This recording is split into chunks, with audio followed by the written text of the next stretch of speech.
Freestyle in the anchor. Don't write that shit. Freestyle in the anchor. Hey. Hello. This is AirGo. Yes, indeed. I'm Damon. I'm Kiss. And we are back here doing what we always do, transforming culture for the more liberatory and creative. How you doing, Dame? I'm doing really good. I'm feeling alive. I'm feeling encouraged. You know what? I got some hope for the future. Wow, that's a rare occurrence in your. You sometimes have hope for the moment, hope for the future. Yeah. Our guests today are an amazing band of young brothers who have been doing some really dynamic media work, and we had a great conversation. Today, we had the JAAM Pods in the building. Yeah, JAAM Podcast is an incredible Chicago-based podcast, and I don't know if they call themselves a conglomerate, but I'm going to give them conglomerate. Yeah. For the last year, they've been doing really great work, building nuanced, thoughtful, and fun and energetic conversations about what's happening in our world, in our culture, in our politics, with some really great guests. Basically, it's like a very good podcast based here in Chicago, hosted by 4 young dudes who are doing a great job. Yeah, so we learned about their journey. We learned about how they got politicized, how they know each other. They really have a deep bond that was beautiful to hear about. And also moving through the world, in this time of post-COVID and what it means to be a man moving through patriarchy and how to unlearn some things in a world that's not designed for you to unlearn it. Absolutely. You can check out all of their work on YouTube, wherever you get your podcasts, at the JAAM Pod. That's 2 A's. Absolutely. We're at AirGo Radio. That's 1 A. Well, technically 2, but there's space the apart. radio. Yes. Find AirGo wherever you get your podcasts. We're on YouTube at respairmedia. Subscribe in all the places where you can encounter our work. Find us on Substack, where you can find some deep dives into some of our episodes and behind the scenes stuff. Check out our other projects. Anything else? Experiments. Help this garden grow. Some good stuff. And just share the work with somebody. And be a better person. It's tough. Take care of yourself. I feel like 99% of people who heard that were like, you know what, that's a good challenge to move through some things. And then one person was like, how do you know about what I just did? So we're talking about a judgment of where you are. Exactly. It's an encouragement and invitation to be better no matter where you're at. And it's an invitation to hop into it with us and the guys from the JAAM Pod. Let's get it. Here we go. All right, we are here.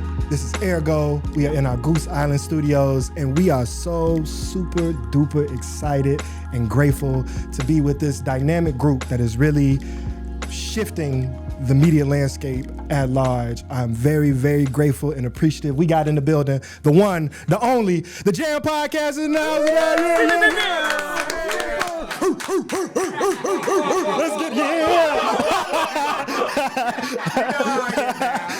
That's what I'm talking about. Brilliantly coordinated. Tremendous. So just for the housekeeper, because I'm sure many of the people that see this have seen y'all faces already. We had an intro question we're going to get to, but can y'all just state your names for everybody just so they know who of the squad is who? Yeah, we could do in jam, the intro. Right. What's going on? Welcome to the JAAM appearance of Doom. It's JJ. It's Alan. It's Abee the Elder, you know what I'm saying? And it's Matt, There we go. JAAM of Doom. That's why I wanted us to sit this way, though, so everybody can get it. JJ, Alan, Abee, Matt. Plus, there's the comfort of it of you turn to your left expecting one person, it's a different one. Yeah. All right, so we have a tradition that we like to start our conversations with. It's a 2-part question. An emotional fit check of sorts. Okay. That's hard. Way to put it. I like that. Yes. And so this emotional fit check is centered around time. So in this time, whether that be today, this hour, this season, this lifetime, in this time, how is the world treating you, and how are you treating the world? JAAM Squad. Oh, that's a great question. Oh my gosh. Do we answer individually or? Okay. So I guess I can kick it off. I think the world has been treating at least me with probably the best amount of, love and compassion, at least that I've seen in probably my career, but in my life generally. Just because it's weird, social media, because it's not the same thing as being in person with a lot of people, but it's kind of replaced that medium. Yeah. So it's when I'll look down and comments and I'll see the amazing heartfelt things that people will say. I'm it doesn't occur to me that making content could have that effect on people. And especially since we started doing the JAAM, it's been I've gotten love before in my life, but it's completely like changed because I feel like people digest the Formative podcast a lot more. And I wake up every single day and I see like all the support, and it means the world to me. Like genuinely, it would lift my entire day up. So yeah, that's treating the world. I'm trying to treat the world as best as I can. And I guess I do that through like, my content or the JAAM content. So like to see that like kind of reciprocated is my favorite thing. Yeah, for sure. I mean, how the world been treating me? I ordered DoorDash yesterday, and they fucked up my order, so they not treating me too well. No. The food comes to the mind. Yeah, food of doom. But no, on some serious shit. I feel like the world, bro, it's been treating me too good. Like, in sense of like he was saying, like the love we've been getting from this podcast. Like, it's been so crazy to see if like someone will be like, what did that comment say the other day? Was like listening to us has like improved their life. Yeah, quality of his life or something. Yeah, so listening to that, I'm like, yo, that's crazy. Like, what we're really saying is resonating with people, and they really like connecting with it. And that is just, it's been amazing to see, especially this young and experiencing it with my brothers. So it's like, world been treating me good. And how I've been treating the world, it's just coming from a place of not only understanding, but empathy, giving people time, because people need that patience. People need understanding. Grace. So just kind of coming from a point of love. Yeah, for sure. Yeah, what I would say, how the world has been treating me this year alone has probably been like the craziest thing I've ever experienced. Not only do I have like, I'm living with my girl in an apartment in Chicago, which is insane coming from where I came from. It's like, shout out to partnership. Yeah. I couldn't ask for anything better than that. So it's almost like a fever dream to me. The way I'm treating the world is like, I know the type of space that I'm in regards of like gaming and stuff like that. So there's a lot of young people that watch me that are kind of in that red pill area, or like adjacent. So, yeah, to see like, even if it's 1, 2, or maybe like 10 people that are in my comments that I've seen before tell me, bro, stop talking about that politics. What are you doing, bro? Stick to the game. And to now like, damn, that nigga Trump really doing some wild shit. It puts a smile on my face, because it's like, bro. That's right. That's what it's for. Turning a new leaf. You like the Harriet Tubman of gaming red pill. You gotta bring something with you. You know what I'm saying? Yes, gotta bring somebody with me. Yeah. Yes, sir. Yeah, I think how the world treating me is too good. Like Alice said, like, I mean, I don't know, but I think it's just one of those things where it's like, you look at where we came from, you look at the situation. We were just talking about it yesterday. I'm like even like in terms of like the YouTube shit, like, or we already hit 100K, so we got like the plaques coming and all that shit. Like, and that's dreams of mine. Like since I was like 9 years old, we all been doing content for like over 10 years.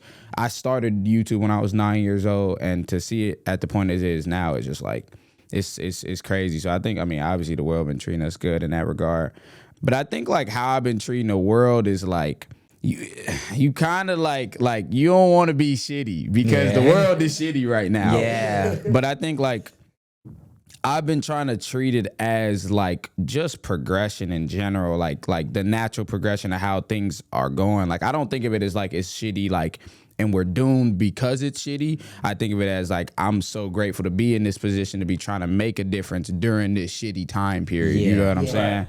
So like, I think like, the way I've been treating the world is like trying to heal it. You know what I'm saying? Trying to heal the world back to what I feel like I remember as like not as shitty, but then again, you know, it depends. It depends. You know, you ask somebody 10 years older than me. Yeah, exactly. Order something new, you know? So I'm hearing the responsibility. So we have another tradition that we'll do throughout. And here at AirGo, we have a large supply of gas. We offer gas. We gas people up. Okay. We affirm. Okay. We celebrate. I was like, wait, what are we talking about? We can talk after too. You know what I'm saying?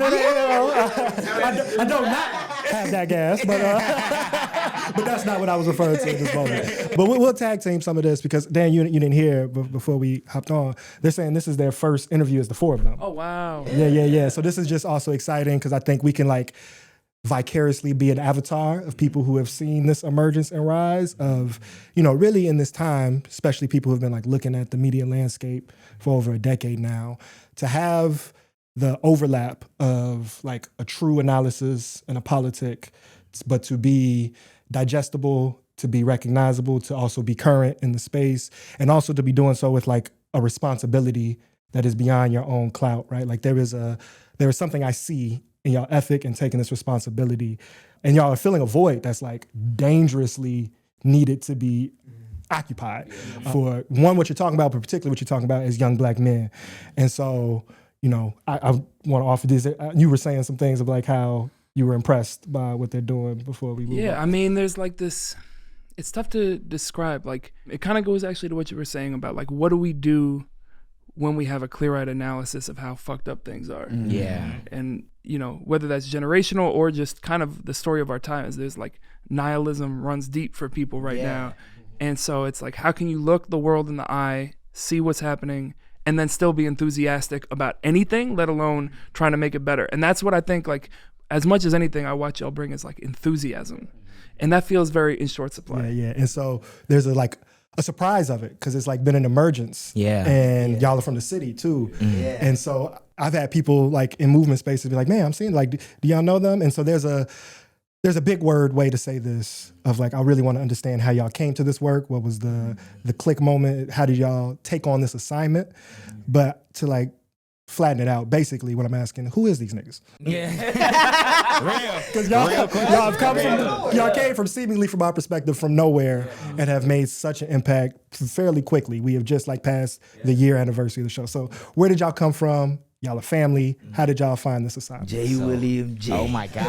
Yeah, you want to So start it off? we can do like a little prelude start at the beginning. So I'm pretty sure. Wait, which beginning? It's a lot of big. beginnings. That's when I was 9 years old on YouTube. I was talking about Bob the Builder. I'll start off with the parents. So I'm pretty sure I'm not wrong in saying all of our parents were living in the city. We're living like downtown at one point. Where was because I know you South and his suburbs. dad moved or met each other beforehand. Yeah. When his dad came from the west side, like northwest side, Cabrini Green. So my mom or our parents were living like north side by like Lincoln Park area, and they had immigrated from Jamaica and Africa. I don't know if they immigrated around the same time, but his mom's from Jamaica as well. Yeah. My mom from Jamaica. They moved to like uptown, and then she had came in when she was like 16. So she had been up north side, but we all kind of like ended up transitioning to the south suburbs at some point. Yeah, so like they all went to Homewood Flossmoor. I was gonna say y'all got HF written all over. Well, we say that 4 seconds ago. Actually, we all went to we all went to HF. He only went for like 2 months. Yeah, for like a he couple went, months and then Jay never actually went to HF. I went to Crete. Where I graduated from. Okay. Real quick, what is it that Yeah, what was it? What is the telltale that you don't play that? Damn, that's a good question. because it rings true with the dudes I know who went. Yeah. I think there's an aesthetic, right? Like I think so. HF it's like the Whitney Young of the South Suburbs. Yeah, literally. Right. Literally. So it's like, okay, if you're not from the city, but you got like a little bit of like, to sound old, like swag about you, but also like there's like a sweetness. It's a little bit of softness. Yeah, a little bit of softness. Not in like a derogatory way. Yeah, no, it is. Yeah. It's like niggas that think they own that, but they not really on that. That is an HF problem. I didn't want to bring that up. But Because y'all bring the best of HF. Well, I think it comes from genuinely from like going there. I think it comes from like a multitude of things. Obviously, you had that like migration of like a lot of black and brown people to the suburbs around like early 2000 to like 2010s, because HF used to be majority white back in like 2007 when my sister was going there, and then by the time I'm going there, it's majority all black. Yeah. But I think it's like it's like that sweetness isn't like derogatory, but it's kind of like from where you are, like Flossmoor and the south suburbs in general. I'll be telling people it's so weird because it's just like every part of Chicago where the Chicago, city man. is literally like 25 minutes, 30 minutes away. Chicago Heights also, I was as well. gonna say, like, Chicago Heights right down the street. yeah, I was gonna say like everything's next to each other though. Like you know how you There's get still a real element. exactly you get like everything next to each other. So like HF, the reason why that sweetness is there though is because that's the rich area. That's Flossmoor. That's where you got the $1 million houses. That's all that. So the people that live in Flossmoor and go to HF, that's where I feel like you feel that difference of tension versus like me, like we had moved to the burbs and we moved to like Glenwood area. Like we couldn't afford HF, but my mom was like, you gotta go to this school. Like you just gotta go to this And school it's for so the crazy shit. about Glenwood is right next to Homewood. It's But, right like, next to everything. it's completely different in terms of like the house and Yeah. And then entire it's the right wealth next to concentration. Harvey too. Yeah, like, it's yeah, like true. Right good over houses, that- and then you go right down the street. It's just like Yeah, right Where over the that fuck am I expressway, at? you Yeah. got Harvey, you got Dalton, you got Riverdale. That's where like all my granny and them was. So it's just like a fucking charcuterie board of niggas for real. Like there's different types of niggas, like literally. Nigga diversity. Yeah. I like how you brought up that softness because we was talking about like growing up, a lot of people didn't want to embrace that or even like say the fact that they was from like the burbs. Like I remember being in an orchestra and dude was like, I'm hard because I'm from the city. I'm like, nigga, we playing instruments. First of all, this is orchestra. Like, you know what I mean? You know how beautiful Like this that. cello sounds? But I think like that's kind of where it came from. Like even the JAAM, like we had always questioned our environment in that regard. Like, why are you trying to be this way? Or like, why you feel this way? Or why are you bullying this person? Yeah. Or why are you? And I think it led us to like on the path of like learning and exploring different things. I think where we came from, there was such a unique intersection of like black and brown, lower income to like middle income, and also like across the black diaspora, like whether you're immigrating or you just come from like Southside Chicago, we all kind of were like grew up at the intersection of that. So through that, we were kind of like forced to find what we wanted to do in a crowd of niggas who like was forcing you to do XYZ or to carry yourself with that like character, because it's true. People not from there don't understand, but the bouginess in some of these little kids when you go there, I'm trying to tell that there's people that genuinely came from Southside Chicago that went to HF and they're actually like might be affiliated with or some like shit. it's a range. And then you have somebody that you know lives right down the street right, from right, you right, in a right. 4-bedroom crib. Mom is a good nurse, good doctor. Not even mom just a from nurse, this- like a quality nurse. Yes, like a top tier nurse. Like you or want top her, tier like anything. you want her doing the Yes. sutures. You know what I mean? Buddy would come to school in like the most decked out like designer clothes. Yeah, claiming the that he's cars. Niggas some- coming the- in babe, especially the cars. Yeah, the like, cars. coming I in used to look at the crazy cars all the shit. time, like on the path, like we'd be walking and I'm I'm seeing still taking the everybody. bus. in Buddy got the Bro, new 20, like, I'm taking my- 2019 Camaro. Bro, I had my parents had the Chrysler 200 with 180,000 miles on it, bro. Like, really? Yeah. But like, when the mileage is higher than the number of the Chrysler. yeah, crazy. That's when you I know. think I ain't gonna lie. I'm pretty sure we got rid of that car at like 260,000 Like, miles. we broke even. That We is gotta- wild. So Straight into like, the dirt. so like we kind of the long and the short of it is pretty much that like we were kind of socially reinforced, like okay, we were bullied for Yeah, like we were certain bullied, things, hella. or, like and trying to find like elements of your own like self identity. So I think the thing that really helped and saved us in that regard was that we had each other for like a really young age. I met him in 4th grade, I met him in 5th grade, and then he's my brother. So like we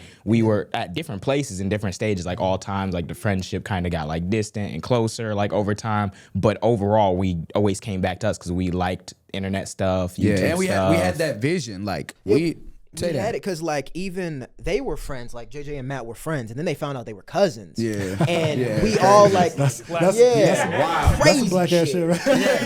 It was because how it happened was we was in 4th grade. We was going on an end of year bowling trip, and my mama came along to like chaperone the bowling trip. So like she sees Matt, and we had been sitting next to each other the entire like year because we was like, oh, I like him, like we friends. My mom sees Matt, immediately start asking him questions about his family. He's like, where your grandma come from? Where's the First look. Well, she knew we was Jamaican. She knew I was Jamaican, so Yeah, and then it turns out that like our separate sides of the family basically were connected through marriage, and those two people passed away together. So like In marriage, now it's just now we related forever, I guess. So.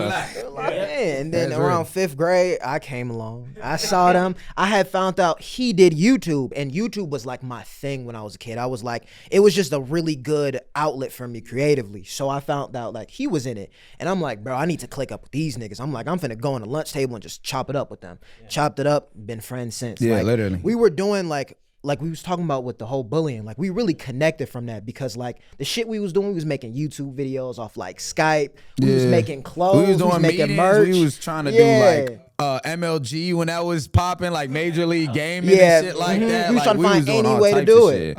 Okay. Also though, it was a proximity thing though. Like niggas didn't have no money. Like my OG, like I said, like we didn't come from like hella, but we moved to the burbs, and the burbs like HF, I don't know what it is now. When I was going to HF, the median household income was like 115,000. We was making like 50. And I got 2 siblings. My sister was in college at the time at K-State. That's a 40,000 a year college. My brother at the time was trying to go to Colorado State. That's another like 40, 50,000 a year college. I'm like, at the end of the day, there was no money to spread either. So it was like, all right, you either gonna make it doing the YouTube shit, or you gonna make it doing something, or you gonna be working for like XYZ. So that's why I started working young. Like we was still doing the YouTube and shit like that. That's where like the pod even came from. Like we was on Discord talking every single day. We'd always talk. We'd be just talking about issues, and we'd be talking about how dumb niggas was, and we'd be talking about same shit, the pod. Like it was literally the pod. And then we was talking yesterday how we was gonna start a podcast called All About Everything, but niggas had already took the name like. The hardest part, the naming is the hardest part. Oh my God. It's like you made 3 episodes in 2014, and now I can't call my podcast that. Yeah, you know? exactly. No, I like it understand. was so weird because you got so many different pods. So at that point, like we 15, 16, like it just wasn't gonna work at the time. So it was always under, like, that's the thing. Like a lot of people is like, where do these niggas come from? It's like on paper, like, yeah, nigga, look at us, think we industry plants or whatever the fuck. But genuinely, like, it was always gonna be the pod. It was building. It had to build at some point. The weirdest thing is like this has been in the making since, like I said, like I met them. Like I mean, y'all were literally like the ages you're talking. These are childhood, Yeah, like yeah. peak childhood Yeah, friendships. we was talking about compounds and YouTube dreams, all that Looking when at we was in houses 5th and grade, real everything, shit. yeah, Looking at on and- Zillow and shit, looking at houses and shit. Swear to God. And the idea developed into so many different things. Like it was a time where me and him was trying to go pro at gaming. There was other time where we actually tried to do like actual business shit, like real estate. Then like he was the main one pushing for a podcast. Yeah, And I was because like, he had already blew up. Like Yeah, 'cause Jay he was had blew already up by lit, yeah. 16. He had like over 100,000. and we was just kind of followers. sitting there like watching that progress and how it was. He was like, we should really do a podcast. I'm like, well, I don't know. Until about last year, we all moved out to Chicago. And we were like, bro, 2024. let's actually try and do this shit. Yeah, like you were saying, I like the point about it manifesting in different ways because it wasn't always a podcast. Like me and him growing up together, we were playing baseball. That was like our baseball shit all the time. all the goddamn I time. remember and when I got injured. Now we're talking here. I never made the high school baseball team because, you know, they was bullshitting whatever. Oh my But God, that's no, tough. no, HF. It's politics. It's politics. politics. You gotta HF got know they somebody team to know 10 years somebody. later, or Yeah. 10 years past. Yeah, Yeah, like, it's bro. a couple people that I knew that like went drafted and everything. Like it is really hard to get on that baseball team. So I end up getting injured playing baseball in some type of tournament. Fucked everything up. I'm like, damn, I don't even know what I want to do no more. I went to Chicago State, ended up dropping out of that like a semester. And then after that, I just started working. I'm like, Yeah, yo, I gotta literally. get bread in my pocket. I gotta do something. So while I'm working, I'm just like, I'm in the process of trying different shit. I'm like, okay, if I want to try music, I tried music. It actually went pretty That decent. mug, he was doing that shit. Doing decent. I still listen to it. Y'all might have to put that as the biggest, intro. biggest fans over here, you know, the street team. It's Real. here. Hell yeah. So I remember one What day, was your artist name, by the way? I always have to ask. Just people. same Abee the artist as Okay, it is solid. now. He Yep. might have to drop again. I'm saying. I don't know about that one. Skill's a little rusty, but I remember it was like the first or second song I was writing, like, cause I had a fat ass like notebook just filled with lyrics. And I remember rapping it to Josh at one point. It was so ass. It was so fucking ass. I thought it was not the worst you could do for like the first, because I didn't even know he did music like it yo, wanted I was to. like, be honest with me, bro. Is this fire? He's like, needs a little bit of work. I'm like, But that's so real though. The like, this is I can't remember who said it, but like your taste level and your skill level when you start doing something don't match at all, right? Yeah. Like, Yeah. if you have a good taste and you know what's good, like that's up here, and then what you're able to make is down here, and all that practice is just getting your skill yep, level it's closer to your gonna taste equal- level. it's gonna And that's equal it true out. whether it's music, that's true whether it's all the other work you're Podcasting, doing. yeah, everything. And so what I'm hearing is like this intense creative energy, this collaborative energy, and just like a willingness to try a bunch of different things. And a relationship with platforms at a young age. Yeah, Right, yeah, because yeah. that's the other thing is like, you know, not to get into the generational difference here, but like if you had that creative energy, you know, when we were y'all's age that you were starting to do that, you know, it wasn't really like a thing where you had the tools to make something where the taste level could even really For be me, that it was high. confined to the lunch table. Yeah. Right. yeah. And so I'm wondering for y'all, like having this deep understanding of these platforms, being like, you know, for lack of a better term, like internet kids, but Yeah. also No, actually. being connected to the world. It feels like that fed y'all's ability to have like a very nuanced critique of what other internet kids end up falling into. Yes. And so I want to talk a little bit about that. First off, before we get to how y'all view the people who are watching your things, like How did you avoid falling into the pitfalls of it? Oh my God, I was in the pitfalls. Nigga. Yeah. Oh my goodness. Oh my We goodness. was all I in the was in pitfalls. hell. Like at some point. That's so funny. I remember vividly like getting on my dinosaur like PC that my dad owned. And every time I went to YouTube, it was always Ben Shapiro owns this SJW Warrior. That was a and- whole era. and I that, fell down like- into that rabbit hole heavy. And I remember back when it was like 2016 when he started like going crazy on TikTok with politics. That Or was more it 2020. I started my 2020? learning journey in like 2016. Yeah, I okay, think the, yeah, it I think was- the Trump Hillary election We'll like come back to that. radicalized me. We'll come Yeah. It's been over since then. It was back in 2020. I was going heavy on the music and whatever, but I was still like in that kind of like bullshit mind frame. And I remember him doing certain videos on certain topics. And the way that I was thinking, I was like, this nigga bullshitting. I don't know what he talking about, bro. And then I was like, you know what? Let me actually search what he's talking about. And I realized I was dead ass wrong. I was like, damn. You didn't have haters in the comments. You had haters in the house. Mind you, it was unbeknownst to me because I'm just making the video. And like in my mind, I'm not realizing that like anybody literally can see. Like when I started making my videos, I wasn't cursing before because I was still like young. But like when I first started making political content around like 2020, I did start cursing because I'm like, it was just passion. But my mom didn't Because what know. the fuck is going on? That's why. Real shit. What you mean? But like my mama didn't know yet that I started making videos. So I remember when she first seen me because Joshua, what? I was like, What you do? I'm like, I'm sorry, man. That's just how it come out. But like that was Like, I don't care if you're famous on the internet. Just do it without the cussing. That's a very funny but line. she got used to it at first because like I feel like even she people like the importance of the message I was trying to get out there because like it wasn't like you said we was all in the pitfalls at different points like even when it comes to content models like at one point I was making ASMR videos. Oh, wow. And, yeah. He went crazy though. On some like, on some like lightweight freaky shit? Like no, not on freaky shit. Not on freaky shit. All of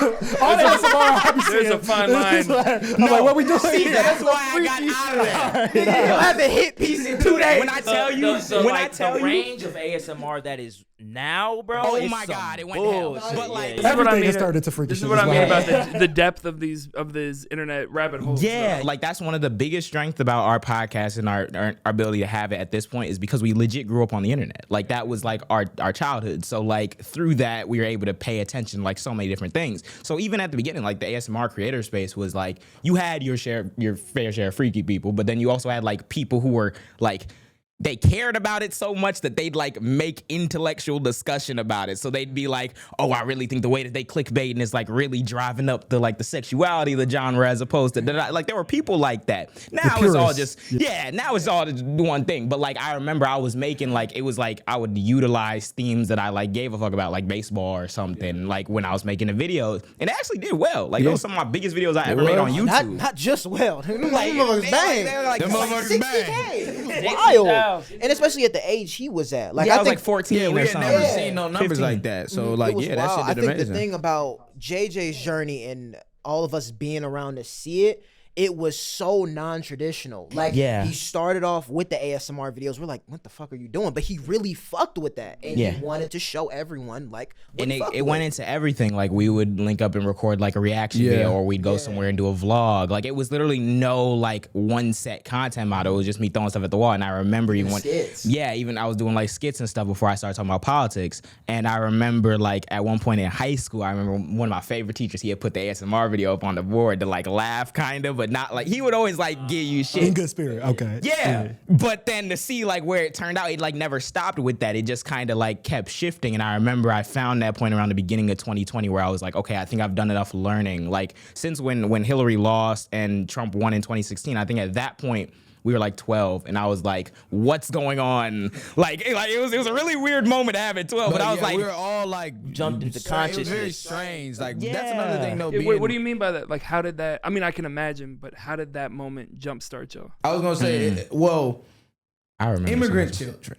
Yeah. Like I think that's what it genuinely was. Like I be thinking about it because like we was in a totally, me and Alan was in a totally different like we was kind of like, we was borderline in trying to be street niggas, but not really being street niggas. Just like, because of the people he was hanging around with. like not on some like, oh, like we about to just tote shit, but it was more so like we was hanging around dumb niggas, like niggas scamming, nigga. You know, it's like suburban street. There was nigga also shit. other things happening on the internet at the time. This is the rise. Yeah. Well, actually, not even the rise. The like Pika drill. Yeah, is happening at exactly. this Pika time. drill, like all of like y'all are babies at I this got time. like dragged into that shit, which like, I mean, I still fuck with drill and I fuck with that whole side of thing because that's real art. But Push the whole movement. yeah, exactly. But like, so it was different though. But with immigrant parents though, it makes you forget. Like it made me forget that like politics has always been ingrained in like your upbringing because you're the child of an immigrant. Like my mama came here and the first thing I remember she was talking to me about politics was we always vote Democrat. And obviously like now we don't really agree with that. It's more so like I agree with voting for a nigga that's like doing the right shit. At the same time, like I can understand her sentiment at that point because that's Better than being a Republican. Exactly. Yeah, better than being a Republican. That's what you was. So I think that's where it started. Like it wasn't just like one day we saw some shit and was like, we want it, but it was like we trying to put the pieces together it was the like whole little time. Like hints throughout time. I remember when the inauguration happened. Yeah. Me and this nigga Josh was in the same English class. We was in an honors English class, and our teacher at the time was like, I'm not even gonna say your name, gang. I ain't even gonna do you like that. You're gonna dox her ass. But You don't gotta do the name, but do you have an impression? she, Pam Bondi. It was like your A first iteration of lukewarm Pam. Pam Yeah, Bondi. literally Pam Bondi. Now I damn near say I don't know Pam Bondi. So like, but yeah, white woman, blonde hair, blue eye, white woman. She was cool, but like she was racist. So like, I remember she made us watch the inauguration of Trump in the fucking English class. The kids was crying, Kids man. was crying and shit. I remember she said that shit about the nigga with the with the she turban had on and she the had talked fucking about like riding next to like someone on an airplane who was Muslim, and she was like, you know, I'm gonna be scared. Like it was like classical racism. it was one of them. So I think even in that Stuff like, you only see on the internet. exactly. Yeah, it's So happening once in your we start classroom. getting that, we start putting the pieces together, and then that's when he really start doing his whole like research bag because he always been like I want a smart kid. You know what I'm saying? But I also want to touch on what you said with the immigrant parents thing is because like it's almost a trope, but like you get parents who like immigrate to the U.S. and the first thing they'll say is education. Yeah. Go to school, get your College, education. all that. And I feel like that was an influence for me younger because I was younger. I pride myself on like getting really good grades and everything. But I remember when 2016 happened, we were still in 6th grade, I believe, when that happened. 2016. Sorry, you'll just keep blowing my. I know I'm being the older, but like, No, it's cool. the reason that it's having the impact is because it's not just like, oh my God, you're so young. It's like to be thinking.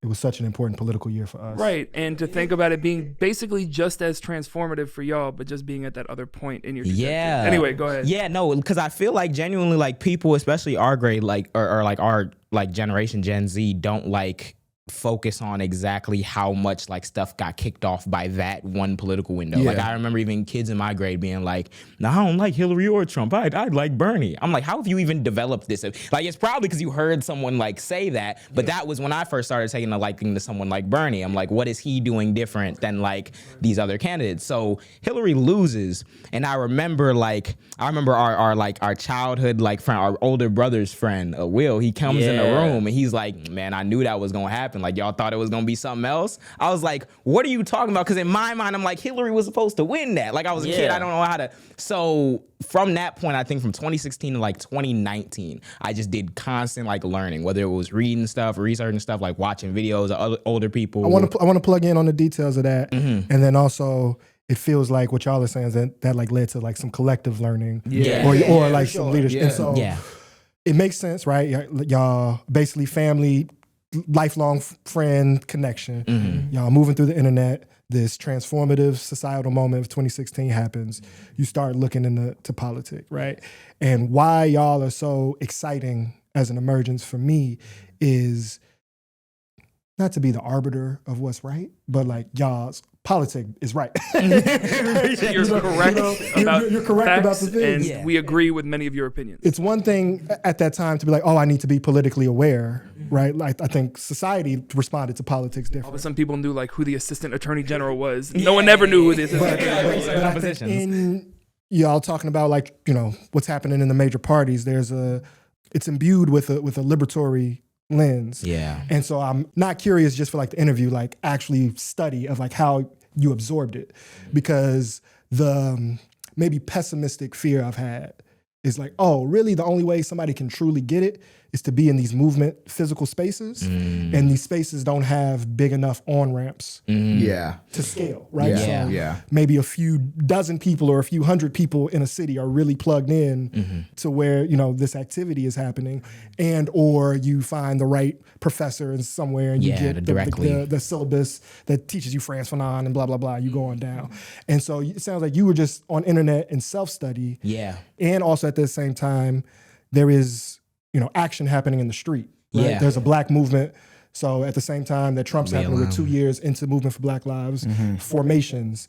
And so what were the real world things that like led you on the right? Because you could have been just, you know, kind of centrist lefty, you know. At the beginning, I feel like it started like that. Like that's the main thing I try to tell people nowadays is that like even the way we approach stuff, like we're very unfiltered, we're very like passionate about the stuff we say. But I never once carry the assumption that like you gonna get me on the very first time. Like especially if you're not like politically inclined or if you've like kind of fallen into the funnel that we've helped to create, where it's like you see a fashion thing and then you listen into politics, or you see something with Twitch, now you listen to politics. Like I understand if you're not ready at that point, because when I started learning, I wasn't. I'd fallen down that rabbit hole too of the Ben Shapiro's, the anti-SJW content, the like real beginnings around like 2016 Gamergate, like stuff like that. And it was because I felt like at being someone who's like on the internet and you get captivated by stuff, there's a whole content model that's structured around like debates and owning your opponent and making someone look bad and XYZ. And I remember my worldviews were not like consistent at all. So around this time I was Kyle Kalinske destroys. I remember he was one of the first people who I like seen on like my journey, because originally I would watch like racist people getting like owned in like compilations, but I'd also watch like anti-feminism. What a funny editor job that is. Of just like, let me string these together. Like the whole things. And I remember like there was a whole, this was like peak, I guess, like aura of people like Ben Shapiro, where you stand on the stage and you make put the music behind him and shit. But I remember, I think Kyle Kalinske was one of the first people I found. People like the Majority Report, like Emma Vagel and Sam Cedar, all of them were some of the first people I found that were like actively responding to that messaging. Cause like as I mean, especially as a black man, like I'm looking at like, I knew how I felt about stuff like racism and how like evident that was and everything, but like I didn't know a lot more stuff. So it literally could have been like you go down one path, you go down the other one, maybe an alternate timeline, like Republican JJ. But like I feel like that wasn't doing it for me, and I definitely took stock in people who were like researching. I could see where they were getting their conclusions from, and that made it a lot easier to be like, oh, they was wrong, or they was that's lying. What gave it the credibility to you, was like you could see where their argument was coming from, not just how hard they owned somebody. It wasn't, because I was like, and then through that I ended up finding out how easy and like incentivized the content model is to say like 10 dumb wrong things that trigger people without actually researching, because that's the hard part, because when you research you have to confront like things you didn't know, or maybe you was wrong about something, and I feel like most people shut off at that point. Or the thing that's actually true, or that has the nuance to be accurate, isn't as like bombastic or interesting. Yeah, cool. It takes like reading 3 articles to actually get the full nuanced answer, and a lot of people don't want that. They want the right or wrong, like they want it right there. I was gonna say a big thing though is like, I think that just really attests to like how important it is to have role models, because you never know who watching your shit. You never know who will be influenced by your shit. It's like if there wasn't, realistically, even though it's crazy, because it's not even like we watched the nigga like us three, but like if there wasn't a Kyle Kalinske on like secular talk or no shit, if there wasn't that, then that doesn't make him, then that doesn't hit, you know what I mean? Like genuinely, because like that's even how we all learn. Like we all started learning from JJ, and like he was giving us the content after he learned it in that digestible manner that like is what the JAAM is now. So who else was it? You mentioned Majority Report, mentioned Kyle. Who else like were you looking to? We use this term media diet. Yeah. Right. There's a lot of junk food. There's a lot of like healthy food that doesn't taste good. There's a lot of like. It was like them. FD Signifier was a big one. Y'all just had them on. Yeah, we were lucky enough to have them. That's huge. That's huge. Like, he is a genius. Like I had like because on my like YouTube journey, while I was learning for like TikTok, one of the main things I did was I did a lot of passive learning, because I accepted at some point, I think I found this out really during quarantine when we had to do like e-learning. e-learning stuff, that I was not good at like fully like not being able to engage with the content I'm trying to learn. So I remember though what I was able to do during e-learning is do a lot of passive stuff. Like if they were reading or going something in class, like I probably wouldn't internalize it as much as it in the classroom, but it still get through to me. So for those few years, I was like doing deep dives. I was watching people who was making video essays, even like someone like a H Bomber guy. I don't know if y'all know him, but he does like in-depth like video essays about like anti-vaccine like stuff, where that movement started, and it was like super helpful to just learn These like all these in-depth explainers. Yes. And it was like covering Video like the essays and literature, covering up the stuff that like you need to know. And I feel like that helped me establish a good, I guess, I don't know if it's like epistemology or like how you like base stuff with yourself. So like I was able. No, stand on it. It's the epistemology. Each one of them syllables. Don't downplay that intellect. You know what you're saying. That's it. That's the word. Talk about what that Explain what that word means. It's like the type of knowledge. that Yeah, you- like Not how what the you information base. is, but how you understand information, right? Yeah. So like I remember it was a simple. Hey, look, now y'all know. I feel like we have one of these moments, like even at the crib, he'll say some. I'm like, nigga, what? What you mean? Now, but see a clip with you at the Bay, like the epistemology of the. Yeah, now I'm gonna say that. But it helped me establish this like really easy framework of like, okay, find like an idea, at least get a grasp on what like the literature is, people who know more than you, what they studying, and then like understand how they came to that conclusion. That helps you like spread the message to people, because no one is gonna go and like when I told people what Google Scholar was and people was like, I didn't know what Google Scholar was. Yeah. I was like, oh, like that's where what we at, for sure, people aren't going out their way to go read like or make sure their opinions are based in something or have some support And for that's it. even pre-AI chatbot answers. It's just oh That my was god, like shitty. Now Like it's- actually, now these niggas really can't read not no to more. tell like, you what you want to hear as yeah, opposed to no, like dead ass. Or just something wrong. I like what you said, talking about like kind of discovering the hidden agendas with videos and media overall. Me and Matt, we had a phase where we were making his clips. Like we did like a whole clip channel. And as we're editing this and like we're trying to make it and splice it up the best way we can so it can sell. yeah, like under a minute. Like, Yeah, they I'm was like, doing. I'm Cannot do really it with this understanding nigga, bro. how it is. You can't do it with his clips at all. They'll take, His bro, they'll clips- bang me. Epistemology in and of itself is 6 Yes. seconds right there. Like when I tell you, yeah, like I'm over here whenever I do like edits for the clips for the JAAM or whatever, I notice it's like I start at one end. I'm like, okay, the sweet spot range is a minute to like a minute 30. Yeah, nowadays, yeah. Whenever he gets to going, I already know that clip's gonna be like 3, 4, maybe 5 minutes long. But at the same time, No, the editor woes. I have another long-winded compatriot here. I understand how that shit but works. I'm like, it has to all be together to like get the point across. Get the point, yeah. And experiencing that and making those clips, I realized, wow, it is really easy to twist and spin any narrative to your liking. Yep. And that was like a big thing of like made me really conscious at the videos I was watching and what they were saying and how they would portray it. Yeah. I think that just was made everything so powerful though, is because you had that like basis. I feel like everybody like sees the base of who JJ is like for the JAAM and just for even his own shit as like that rock. And I think we all do too, in a sense, like sure. that like JJ is the originator in a sense. You know what I mean? Like even though we all wanted to do content, even though we all want to do this, there were so many things that we all got into that JJ stayed out of that then allowed it to where we doubled back. And once we started learning and doing like even in the clips, we learned so much shit from the clips because we sitting there You editing just it sitting for there hours. watching, Like yeah. we was doing 4 clips of this nigga JJ a day on TikTok. So it was like we sitting there just for hours hearing the shit. And you at first you like, I'm not really listening to shit. I'm working. I'm XYZ because that was what I was doing. I'm in the real world working and shit. Like from 15 to 20, I was working.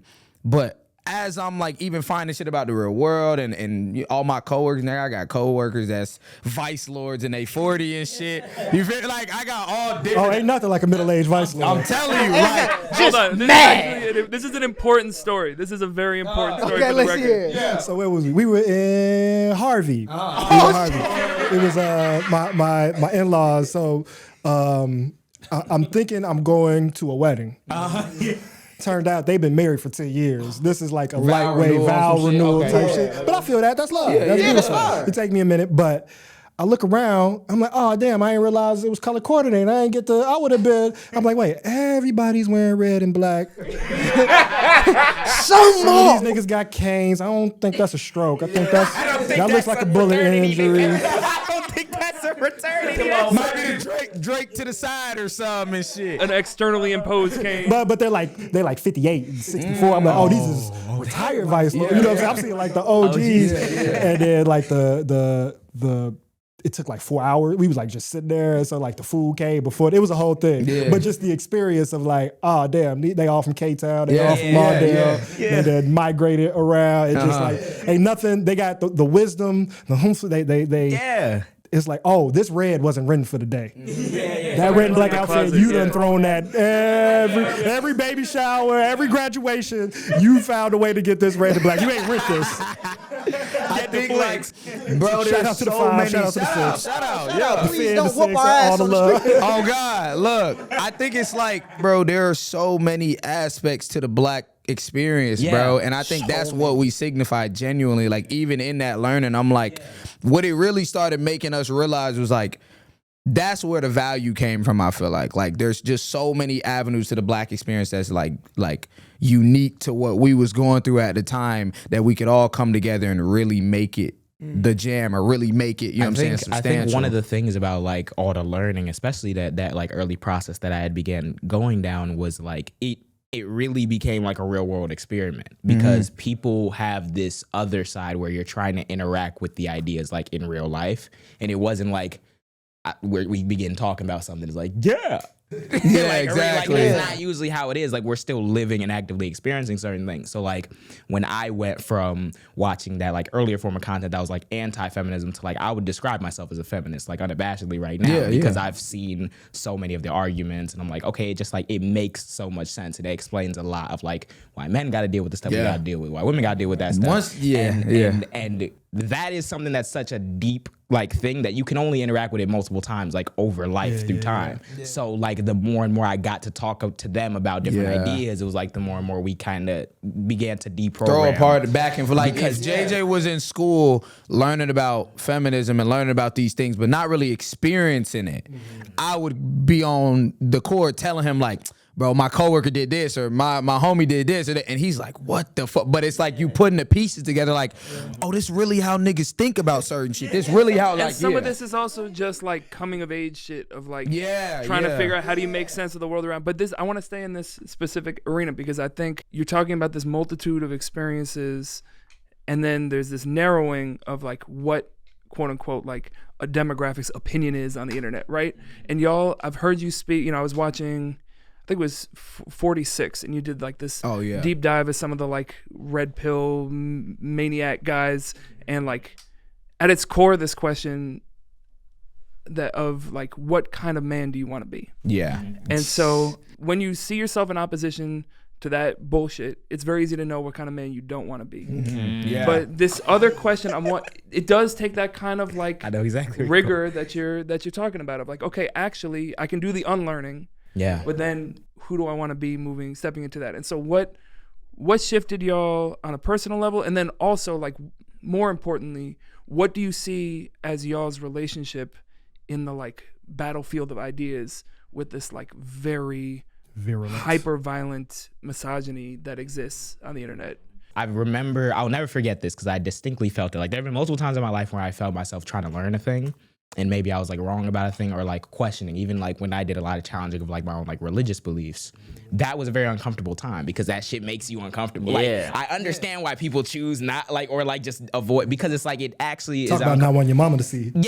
Oh my gosh, man. She gonna see this interview? What? No, man, I should know that. No, you gonna be banned from the crib, nigga. But no, Bible gonna teleport somewhere in here. I remember one of the similar experiences I had with that was the whole aspect of masculinity, because I didn't have like when I began fully deep diving into that, I didn't have like a roadmap that I wanted to follow. I remember specifically I was in college, and I did like a video where I had researched, the concept where people would be like, oh, I don't want my girl to wear XYZ because you got to be safe out here, and these men be da-da-da. And I remember how like that is such an easy thing to grasp on, especially like as a maturing young man, because I feel like it reaffirms like that control that you're supposed to have, or like that's kind of reinforced. But I remember feeling that was weird. And then I looked up and I did some research, and it was talking about like different clothing choices and how it doesn't actually have an impact on like your likelihood of being sexual assaulted or anything as a woman, because shocker, it's not about attraction, it's about power. That's the thing that you learn through like classic feminism or like all types of shit, what people want to call it. And I remember like when I found that out, I was like, okay, so I know that that's the case now. But there still wasn't like an answer as to like, okay, so now what do you do with that information? Yeah. Because I knew immediately I did not want to be a red pill nigga. I didn't want to be a Myron or XYZ, but I did not have like someone I could point to and be like, yeah, that's a more healthy like aspect of masculinity. It was literally just trying to find and take in pieces to see what made me comfortable. And I think that over time I got more and more comfortable with that information. Like me learning that, maybe I wasn't ready for it when I first like heard it and everything that means. But over time now, having sat with it, I'm like, yeah, no, that makes complete sense. And I don't think now I could be a person who like gets insecure in that regard, because I'm like, I understand like the complex ways that this reacts with the world. It might feel like you're doing something when you get to tell a person like, don't wear this, it make me feel weird. But when you look at how it actually interacts, it's probably gonna be someone in her family or like at a younger age or some shit. So like it's one of those things where it seems intuitive, but even if it makes you uncomfortable, I think I just kind of sat in that uncomfortableness for a while until I gave myself time to find an answer that worked for me. This is beautiful. So what I'm seeing between, as I'm sitting here, I'm seeing y'all's relationship as like a microcosm of how we can teach. So that's really where my curiosities are coming from. So I'm understanding your journey. There's a lot of parallels. I can see myself in you in a lot of ways of like all of this information. Like, oh, I'm understanding the world, want to impact everybody around. I don't think I did as good a job of like my immediate day one homies, like absorbing it. They kind of like, you know, Damon just got mature now. So you know, but nothing's more boring than mature. He goes, I lost. And so what I'm hearing is like, okay, you're on this journey, and then y'all through this relationship, either saying and through work, right? Like work. Showing up so of cutting clips. My question is, I think it's much easier to like be anti-capitalist because just like we broke, like that makes sense. Or state violence, like the police shouldn't kill people, the war is bad. But for men to challenge patriarchy, to challenge their position, to challenge what has felt as the norm, is a much bigger bridge. So you get these TikToks, you get these texts, you're doing these video essays. How did y'all that I must say, because that was just one aspect of it, because over time when it came with the accepting and the pushing too, because I don't want to like make it seem like they was just, you know, because over time even challenging the gender expression, a big thing was because of him and his clothing brand eventually. But I want you to start with like your own journey with that. The journey was complicated because already like going back to the question you had said with when it becomes like, what does a man really mean? Like, I grew up with a single mother, and I grew up with my grandma, so mainly just women raising me. So I was already open-minded, but like I didn't have a strong enough base. I didn't have no male role model, so I was very much open to like other influences. And like how we were saying, like how we grew up and who we grew up with, it was a lot of, I don't want to say violence, but it was rough. It was really rough, like in the terms of like how to deal with your emotions. It's straight through force.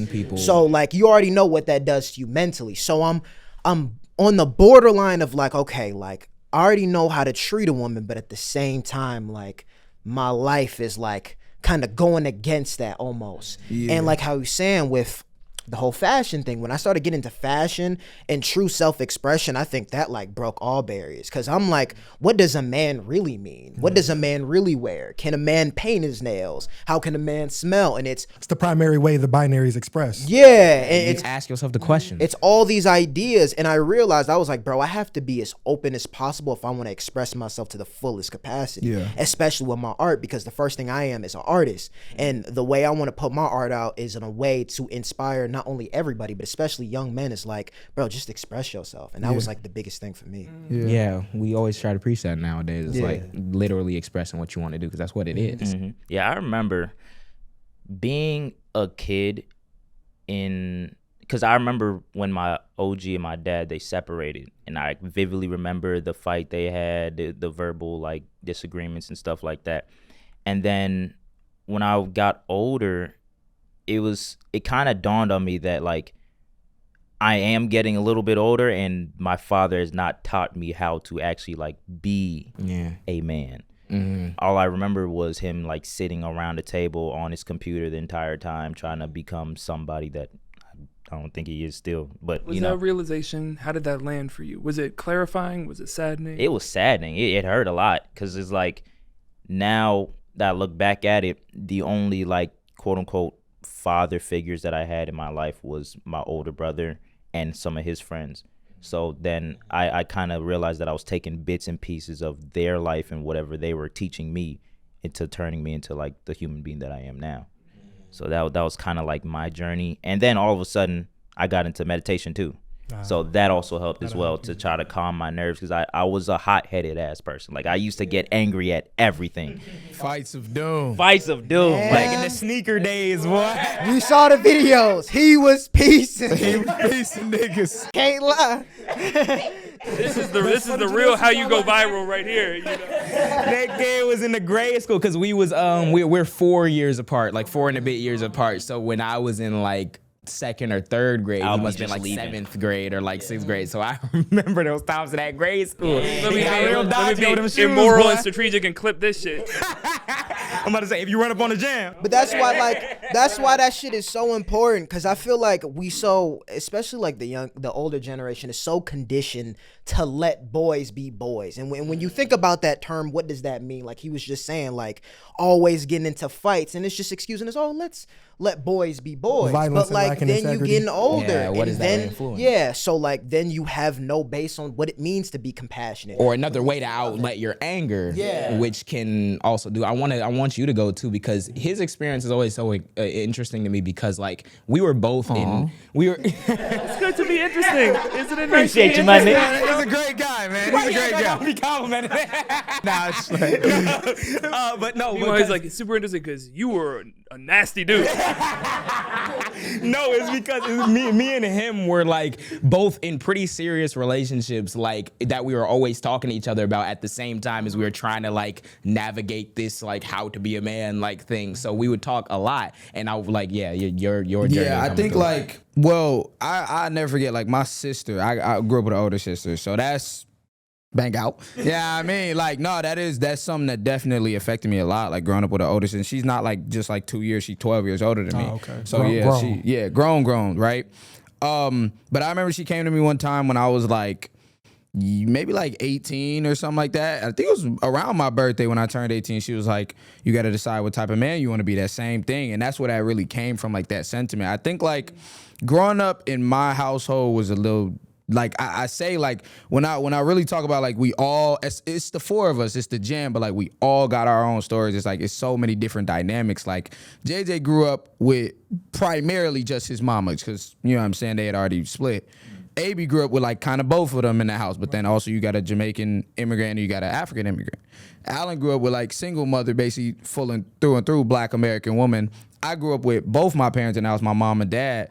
Only my dad is from the west side of Chicago. My mama is a Jamaican immigrant. What came with that was my dad grew up in Cabrini. Like, not to say my dad like didn't try, bro. My dad was trying his ass off. He was working 3 jobs. He was a preacher. Like, yeah, like he was doing his shit. He was getting in car accidents. He was falling asleep because he going to work every single day. Yeah. Like, but my mom coming from that background, like, she wasn't really, like, they had money in Jamaica because our like some of our family used to do music and shit with Bob Nem. Shout out Bob Nem. Shout out Bob Marley and them. But yeah, like, so they had a little they had a little money growing up. So my mom really started instilling in me as soon as they was unhappy. The reality of it is. And so she really started instilling in me like, money. Like, as a man, you got to provide. As a man, you got to do this. As a man, you got to do that. And I was already super hyper focused on making money growing up, just because like, and that was the thing. That's where politics did kind of come through too, because like I gotta care about the politics, because nigga, what's going on with the Fed right now? What's going on with this?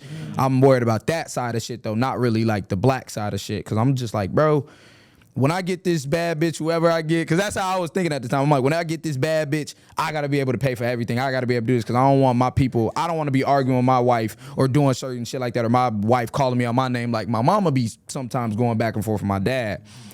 As that started kind of growing, and like he said, the relationship came, all of that shit went out the window, because because the reality of it is, bro, like I was in hell, bro, like real shit. Like I'm dealing with this relationship with this girl, and it completely changed my worldview because at that time I'm working 2 jobs. I was working at Chili's and I was working at Home Depot.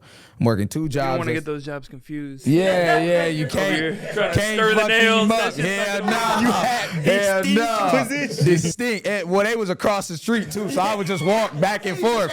Yeah, literally. No bullshit. Just on your lunch break from one, working an hour. That's what Literally, it's I would do like 4 hours at Chili's in the morning from like 12 to 4, and I go to Home Depot from like 5 to 9 or some shit like that. I just go back and forth.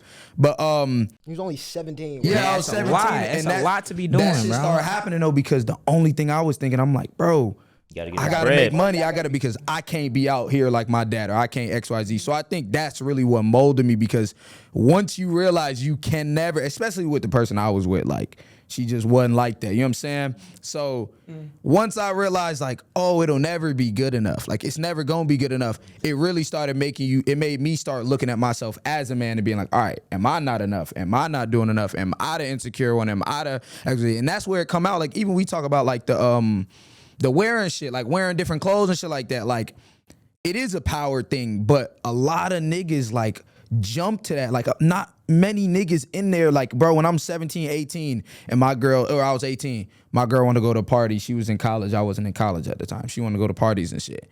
Bro, niggas is not thinking, okay, and not to like spite you, but I'm saying niggas not thinking, let me look up how to, you know what I'm saying, the real analytics and bring it to her and tell her, no, bro, I'm like, how do I not have my shorty cheat on me? You know what I'm saying? Like, how do I not feel that type of her? How do I not feel that insecurity? And the easiest answer is, girl, don't wear that shit. Like The projection. Exactly, that projection. So I think like that's what I was. Also, I grew up with anger issues like my whole life. I had anger issues my entire life. So like anger issues and ADHD, which we all on the spectrum to some point, but like real shit. Like, bro, I be saying that and people be like get laughing, but I'm like, bro, the spectrum to me, it's not that it's not funny, but it's like, bro, it's real. There's a lot of people actually on the spectrum. It's just you probably don't know. You're probably not diagnosed, whatever it is. So being on the spectrum, being anger issues, dealing with all those things really shaped me like between 17 and 20. And I remember right around 20 when I broke up with her, we would have hella conversations like just, you know, love shit or just the hurt, the feelings, etc. And that was when I really started like taking that to heart. Like, what type of man do I want to be for real? Like, the only way to get past that, that insecurity, that hurt, that heart, that pain is understanding where it comes from, is understanding those things. And that's how you start to kind of inch your way towards the right answer. It's because like the only thing I was thinking in that moment was, bro, how do I stop feeling this way? How do I stop going to sleep And there's tweaking her many about where answers she's that, like, at you or can what come she's up doing? with. Or, exactly, Biggest yeah. thing, like it's crazy y'all say that. Like really get into a relationship really not only changes you but exposes your insecurities. It puts that shit my right to your goodness. face. All the mythos Yes. that they be All building the in the red words. pill stuff before when you 16 and don't have a girlfriend yet, the moment you get that relationship, Bro, puts it to your face. That's interesting. So what I'm hearing is like for the people who go down that rabbit hole, it builds up this whole sense of self, sense of how things are. And you're saying, I can imagine it actually going 2 ways, right? Either you are confronted with the reality of what does it mean to have intimacy with someone and it breaks some of that shit, or you come into it with so much defensiveness, so much baggage already. You've weaponized your insecurities. Right, So. that it actually makes it even harder. So I'm curious. I think that is like a valid path as people actually get to like, oh, you're a human being. Let me not be insane about this. But for some people, it's like then every challenge, every conflict, every moment of insecurity becomes more and more evidence that, you know, these violent explanations are correct. It's about getting that out, bro. You gotta challenge yourself. That's why the jam though, and that's why like even the message that we be pushing is because we would not be here without these conversations. You feel me? Like the only way I was able to even deal with half the shit is because like at that time he was in college for real.